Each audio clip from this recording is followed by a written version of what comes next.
이제 변적 논치별 분류. 그러니까 증상이 나타나는 그 유형별로 치매가 이렇게 7가지로 분류가 됩니다. 그래서 기혈 허약형 치매 또는 간신 부족형 치매, 비신 휴허형 치매, 전기 부족형 치매, 기체 혈허형 치매, 담탁 조규형 치매, 열독 치성형 치매 이렇게 7가지로 분류가 되는데요. 용어가 우리가 어렵다고 해서 이것을 우리와 동떨어진다고 생각하는 것은 큰 오산입니다.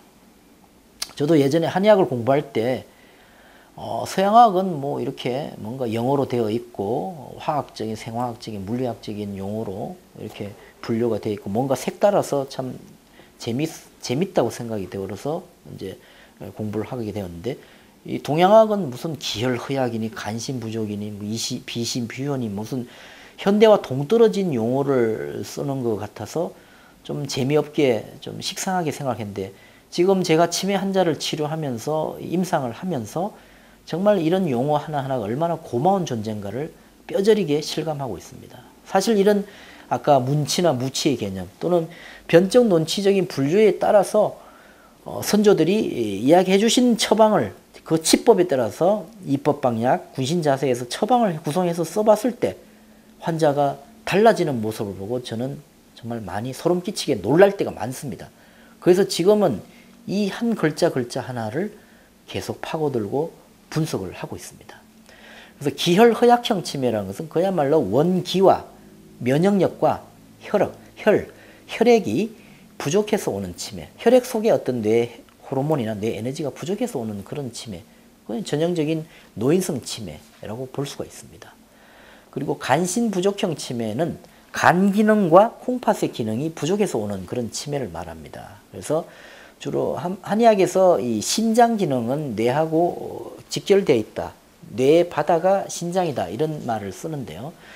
이 신장 기능이 허약하거나 또는 간 기능이 간의 해독 기능, 그러니까 염증을 없애고 그 어떤 몸의 불순물을 제거하는 해독 기능이 떨어졌을 때 치매가 잘 올 수 있는 현대적인 논리하고도 일맥상통하는 겁니다. 그래서 알츠하이머스 치매의 원인 인자인 타우 단백질, 베타 아밀로이드 이런 독성 단백질을 해독하는 것이 1차적인 해독이 간에서 이루어져야 됩니다. 그래서 그런 해독의 관점에서 볼 때 간신 부족형 치매 충분히 올 수 있는 치매 유형이고요. 그리고 비신휴허형 치매는 비장과 신장 기능이 약해서 오는 치매, 주로 사상 체질로 보면 소어민 체질에서 많이 오는 체질인데 우리가 치매 환자들 중에서는 몸이 허약하고 마르면서 아침 식사 또는 점심 저녁 식사를 못해서 더 뇌 기능이 떨어지는 분들이 상당히 많습니다.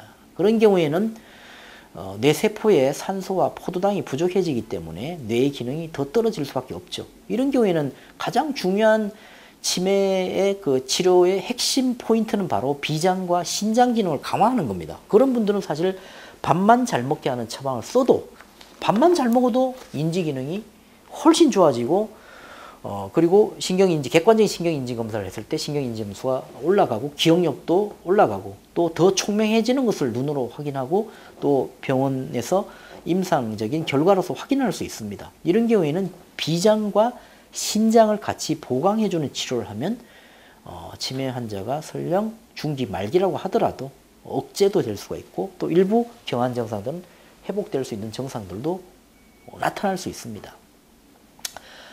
치매가 완치가 없다는 표현들을 자꾸 쓰는데 이것은 오로지 우리 의학을 전공한 사람들의 문제입니다.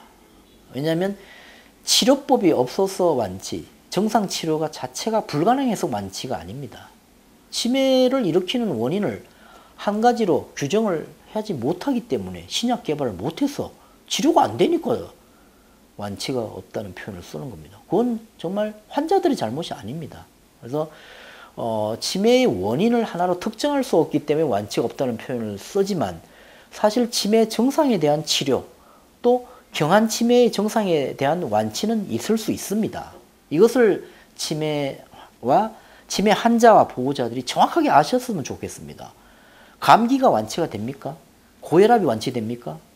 당뇨병이 완치됩니까? 완치 안 되지 않습니까? 그렇다고 감기 걸렸다고 우리가 절망하고 좌절하고 자살하나요? 감기 환자가 있다고 해서 보호자들이 낙담하고 직장을 그만두고 환자 옆에만 있어야 되나요? 그거 아니잖아요. 감기 수천 년 동안 바이러스, 지금 코로나 바이러스 잡지 못하잖아요. 왜냐하면 바이러스는 워낙 변이가 심하기 때문에. 그래서 저는 질병명을 하나로 특정해서 단일 원인을 찾으려고만 노력하는 거에 대해서 약간의 의문점이 있습니다. 언제 찾을래요? 감기 3,000년 동안 못 찾았는데. 코로나 바이러스의 원인 하나로 특정해 놓으면 뭐예요? RNA가 변이를 일으켜버리면 또 다른 형태의 코로나 바이러스가 오는 걸요. 그럼 어떻게 해야 되겠어요? 어떤 형태의 바이러스, 세균이 침투하더라도 내 몸이 대통령 방탄차처럼 굳건하게 어떤 바이러스 균이라도 침범하지 못하도록 탄탄하게 방탄벽을 갖추고 있으면 어떻게 되죠? 어떤 바이러스, 어떤 세균이 오더라도 심각하게 장애가 오진 않겠죠. 치매도 마찬가지입니다. 저는 치매가 완치가 없다는 표현을 안 썼으면 좋겠습니다. 치매의 원인을 아직 못 밝혀서 정말 미안합니다. 원인을 못 밝힌 우리 의료인들의 문제입니다. 하지만 감기처럼 치매도 정상의 관리와 치료만 잘하면 살아가는데 전혀 지장이 없는 질환입니다. 치매 환자, 정상인 그룹, 수명에는 아무 차이가 없습니다. 치매 환자가 일찍 죽는 것도 아닙니다. 그래서 절대 치매라는 진단을 받았더라도, 설령 말기 진단을 받았더라도 지금 이 순간부터는 치매 환자라는 낙인을 찍지 마시고, 또 보호자들도 좌절하지 마시고 환자에게 항상 정상적인 사람으로서 자존감을 세워주시고 정상적인 사람으로서 잘 보살펴 주시면 환자는 돌아가시 직전까지도 이 청각은 뚫려 있습니다. 그래서 매일매일 환자에게 속삭여 주시고 환자에게 뽀뽀해 주시고 환자의 손을 잡아 주시고 휠체어를 타고라도 밖에 좀 걸어서 햇볕을 쬐어 주시고 오감을 자극해 주시고 눈을 마주쳐 주시고, 이런 노력들을 과연 우리 보호자들, 물론 고생을 많이 하시지만 계속하고 계시나요? 물론 힘들죠. 힘들지만 저도 저희 할머니가 알츠하이머를 10년 이상 앓다가 돌아가셨어요. 그래서 보호자들이 얼마나 힘들까 그 심정을 알면서도 포기하지 말자는 겁니다. 왜 포기를 합니까? 치매 환자가 병상에 누워 있더라도 설령 기관지 삽관을 해서 콧줄로 음식을 넣고 약을 넣고 하더라도, 우리 할머니도 그랬어요. 그래도 저는 한약을 처방해서 콧줄로 약을 넣고, 양약은 식후 30분 후에, 한약은 식후 1시간 후에 30분 띄워서 콧줄 영양을 해서 약도 드시게 하고, 또 휠체어 타고 매주 제가 침치료 해드리고 할 수 있는 방법을 다 한 결과 말기 진단을 받은 지 10년 이상 큰 지장 없이 그래도 집에서 우리가 끝까지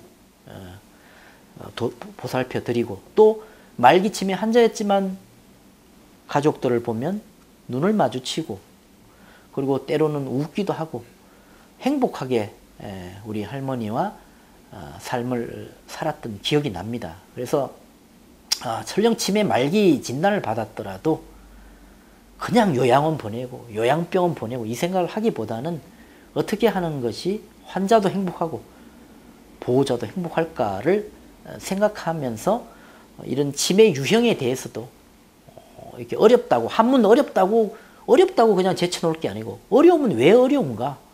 어떻게 수천 년 전에 이렇게 분류를 해놨는가? 그러면 거기에 대한 처방은 뭐고, 어떤 음식을 드시고 어떻게 하면 나을 수 있을까? 희망적 단서를 하루하루 찾아보십시오. 그러면 설령 치매 환자가 집에 있더라도 하루하루가 즐겁습니다. 그래서 변적 논치별 분류 물론 어렵지만은 제가 설명을 끝까지 하는 이유는 이런 약간의 인내도 있어야 됩니다. 그러니까 치매가 중증 질환이죠. 암보다 무서운 질환이죠. 죽음보다도 두려운 질환이죠. 저 역시도 치매를 치료하는 저 역시도 두려워하는 1위 질환이 치매입니다. 그래서 네 번째가 정기부족형 치매인데, 정기부족형에서 정이라고 하는 거, 이 정은 우리가 뭐 정액이라고 할 때도 정을 쓰잖아요. 호르몬, 가장 중요한 호르몬을 한 방에서는 정이라고 부릅니다. 기라고 하는 것은 막연하게 원기가 아닙니다. 기에 5대 작용이 있습니다. 우리 몸을 추동시키고 밀고 움직이게 하고 온후 기능, 몸을 따뜻하게 데워주는 기능을 하고, 방어 기능, 이런 바이러스로부터 우리 몸을 방어하는 게 또 기의 작용이고, 고섭 기능, 땀이 삐질삐질 나고 땀이 막 나서 지치는 걸 막아주는 게 또 기의 작용이고, 기화작용, 소변을 나오게 하고 대변을 나오게 하는 그런 기화작용이 바로 기의 작용입니다. 전기 부족형 치매하니까 뭐 식상하고 고루하나요? 아닙니다. 이렇게 중요한 의미들이 들어 있습니다. 그러니까 뇌 에너지가 부족하고 뇌의 호르몬이 부족해서 오는 치매, 우리가 흔히 말하는 알츠하이머성 치매가 바로 전기 부족형 치매입니다. 그러면 어떻게 해야 되죠? 정을 보강해주고 기를 강화하는 그런 치료, 치법이 들어가고, 그런 음식을 드시고, 그런 습관을 가지고, 그런 운동을 하고, 그런 마음가짐을 가지고, 긍정적인 마음가짐을 가지라는 거죠. 그리고 그런 취미 활동을 한번 해보십시오. 해보시고 안 될 때 포기를 하시라는 거예요. 그런 걸 해보고 안 될 때, 아, 안 되는구나, 이렇게 좌절하시고 그렇게 해봤으면 좋겠습니다. 그리고 5번째, 기체 혈액형 치매. 기체라는 것은 아까 이 5대 작용을 가진 기가 막혀서 제대로 에너지의 활동, 혈액순환을 돌리는 힘이 원기잖아요. 그 혈액순환을 돌리는 힘 자체가 정체가 되어 있고, 그러다 보니까 혈어, 우리가 소위 말하는 피떡, 혈액이 엉고된 거, 양방에서 이야기하는 혈전, 이런 것들이 혈관을 막아서 오는 치매, 이것을 현대의학에서는 혈관성 치매라고 부르는 유형이 바로 이 기체 혈액형 치매에 들어오는 거라고 볼 수 있습니다. 그리고 담탁 조규형 치매, 담탁이라는 건, 담이라고 하는 것이 요즘 이야기하면 총 콜레스테롤, 나쁜 콜레스테롤, 중성지방, 이런 것들이 담이죠. 탁이라고 하는 것은 뭐죠? 우리가 음식을 좀 과하게 먹어서 우리 몸에 쌓인 노폐물, 이걸 담탁이라고 하죠. 조규라는 것은 막았다는 얘기죠. 혈관 구멍을 막았다. 이런 담탁이 혈관을 막아서 오는 치매, 이것도 역시 혈관성 치매도 이 범주에 들어오는 겁니다. 그리고 열독 치성형 치매, 이것은 열독, 열로 인한 독이 치성, 너무 과해서 오는 치매. 예를 들자면 그거죠. 고혈압, 혈압으로 인해서 뇌출혈이 와서 그게 나중에 혈관성 치매로 올 때 열독 치성의 치매입니다.